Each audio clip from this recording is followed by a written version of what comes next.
I'm in between classes at the studio, and I wanted to tell you all how I started twirling. Some of my students today have made comments about, oh, you just did that so easy. Like, why can't I do it that easy? And I remind them that I've been twirling longer than they've been alive. And they're like, no way, no way. And I said, I started twirling in 2007. I've been twirling for 19 years, which is crazy to me. And I don't normally think of it that way. But these are like 11 and 12-year-old girls. One actually that made it today was a senior in high school. And I'm like, girl, I started twirling in 2007. And she's like, oh, that was the year I was born. It's like, exactly. So like, let's not be so hard on ourselves. We're gonna practice and we're gonna make the most of what we got. And so I wanted to give a little overview of my twirling experience. So I started twirling with a high school majorette after school when I was in like 3rd grade, I think. That's right. And I really enjoyed it. I had a blast. And so my mom signed me up for studio lessons. And also, side note, my mom and my Aunt Sharon were both majorettes in high school. And they never put me in baton lessons. I'm like, well, what are y'all doing? They wasted my time in gymnastics because Lord knows I was bad at that. So I finally get into baton lessons 2007, have my first recital in 2008. And I'm like, this is it. I'm ready for more. Signed up for a competition team and did my first competition group that year and loved it. I was like, oh, like I can perform in front of people. At that point in my life, I was not very social. I had like my 2 or 3 best friends that I hung out with all the time. But I was an only child. I did not do like center of attention situations. And so being with a team was comforting. I only found something I was good at, and it was just so exciting that I could show that to other people. I was like, oh my gosh, look at what I can do. Like, this is so neat. I've never been good at anything. So look at this. And so I just found that excitement and carried it forward. The next year I was in 6th grade, and I remember this so much because it was my first solo year. And I was nervous. I had never really done anything like this before. I did gymnastics competitions when I was little, but I was so bad at it that it just like didn't even faze me on like the nervous scale. So I remember, I'll show you, my beginning pose was this little situation right here on the knee. And I remember just like shaking, like my knee, like I felt it, and my mom saw it. She could see it from where she was sitting. And she was like, this girl is not gonna make it through the routine. And when that music came on, I transformed into a different human.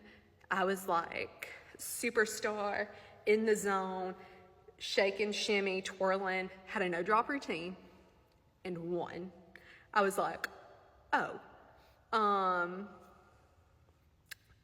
this is for me. This is for me. And I was so excited to find something I was good at. And I had good friends. I was like, this is all so good. This is all coming full circle. And I wish I knew 19 years ago what twirling would mean to me now, and just the capacity I get to serve and like mentorship and, you know, glorifying the Lord through this gift, because truly without him, I would have nothing. And being able to just share this joy with others and share what God has done in my life through this sport, because it's taken me from some really dark times. And it's always been there for me. And sorry, I didn't expect to cry. Okay, gosh. Okay. But twirling has always been there for me. And I've always just wanted to share it with as many people as possible in whatever capacity that is. And now that I get to do that as a coach, it's just so, so special. And I know how much my mentors and my coaches and my teammates meant to me through all of these years. And I want to be one slice of that for someone else. So now that I can help my girls with, you know, twirling tricks and routines, that's one thing. But to be able to help them with their troubles at school, or just like the troubles we face as young women, and just, you know, body image and beauty standards and all those things. And I hate that they're going through that, but I'm glad they can come talk to me, because I value the people I could go talk to and ask questions. And I think about all the times where I did not know what was going on in life. I went with my teammates. I was like, hey, like, I need advice or I need help. And I love being able to have that role in someone's life, and being able to, you know, I work at a studio that is faith-based, and we get to pray with our students, we get to do devotionals with our students, and we get to speak so freely about our beliefs. And it is just such a beautiful, beautiful thing to do here, and I could not ask for anything more in life. It's truly a blessing to be able to twirl every day. And whenever I reflect on all of these years of twirling, I'm like, wow, I can't believe.